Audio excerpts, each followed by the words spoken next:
Tonight, the NewsHour begins a new series on invention and innovation called Breakthroughs. Over the coming months, we will explore the economic and social change invention generates both here and abroad, highlighting the passion of the inventors and the people who benefit from their creations. The NewsHour's Kat Wise has our first report, which looks at a new device to stop uncontrolled bleeding on the battlefield, and that may one day save the lives of civilians. A warning, some of the images may be disturbing to some viewers. The fight for terrain is up forward. Back here is the fight to save life. Throughout the history of war, from battles long ago to recent conflicts in Iraq and Afghanistan, medics on the front lines have had one main goal: keep the injured alive until they can be safely evacuated to a treatment center. All right, I got the bottom. You guys work your way up.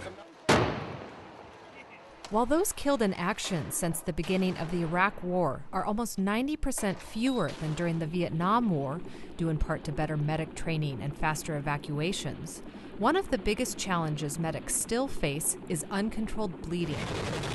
It's the leading cause of preventable battlefield deaths. And while tourniquets can be applied to certain extremity wounds, some areas of the body, like the armpit and pelvis, are difficult to compress.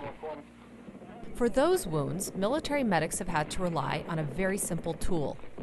For centuries, everybody's used gauze to stop bleeding. You know, back to the earliest times, you pack material into a wound and attempt to put pressure on it. John Steinbaugh is a former Special Forces medic who served for more than 20 years in the Army. He was on the front lines in Iraq when calls for better equipment started going up the chain of command.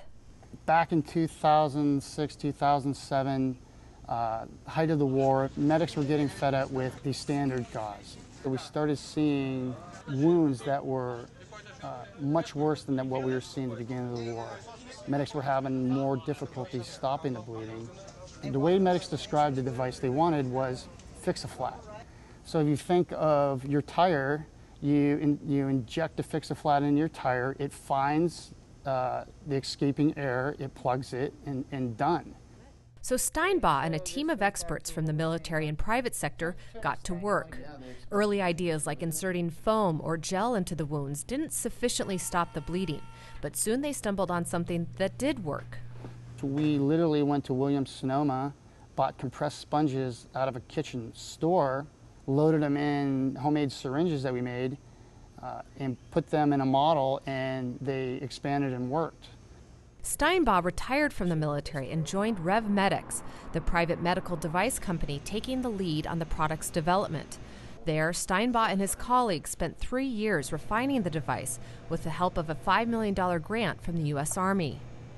And earlier this year, following FDA approval, the company launched the product, now called the XStat. Steinbaugh gave us a demo recently in the company lab. So on the battlefield at the point of injury, the medic will come up to a casualty. He'll assess the casualty. He will pull out the device, lock the handle. He will inject the syringe into the wound close to the artery, and then he will depress the plunger and rapidly apply the XStat to the wound. Because the sponges are compressed, once they make contact with blood, they expand 15 times their size. They fill the cavity and put pressure on the walls of the cavity to be able to stop the bleeding without having to apply pressure. While the XStat has yet to be used on an injured human, this is a photograph of a soldier practicing with the device on a dummy.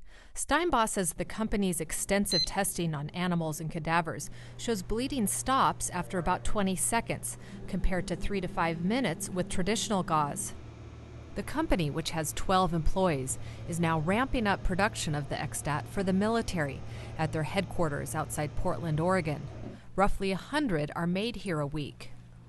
Each of the mini sponges in a syringe are coated with a blood clotting chemical, and they're embedded with special markers that show up in X-rays in case one is accidentally left in a wound during surgery.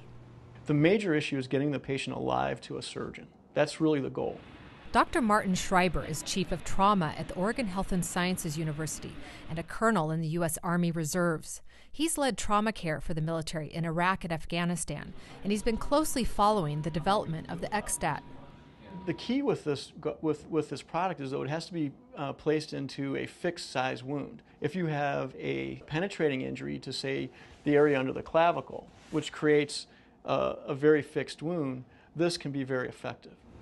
Schreiber says he's seen a number of medical innovations start in the military that eventually make their way into civilian trauma care. I have to say, I've never experienced anything worse in my life than war. I've never seen anything as bad as war. But there is something good that comes out of war, and that's the medical technologies that are advanced. In fact, John Steinbaugh and his colleagues are now working on a smaller XStat that could be rolled out for civilian first responders, such as EMTs and police, as early as next year. Ever since the first day we started working on this, there's been an immediate interest for other types of products.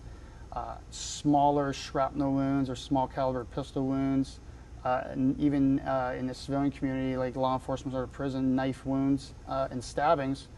They've also developed X-Gauze, traditional gauze embedded with XStat sponges, an everyday belt which turns into a tourniquet that was inspired in part by the Boston bombings. And the company's sponge technology may even one day help women in low-resource settings who are experiencing postpartum hemorrhaging. RevMedics is shipping out the first batch of XStats to the Army this month. The device currently costs about $200. The company anticipates their military orders will keep them at maximum production for the foreseeable future. Online, we hear more from John Steinbaugh, who answers the question, if you could invent something new, what would it be? The inventor said he would make special goggles that could check vital signs. You can watch that video on our rundown.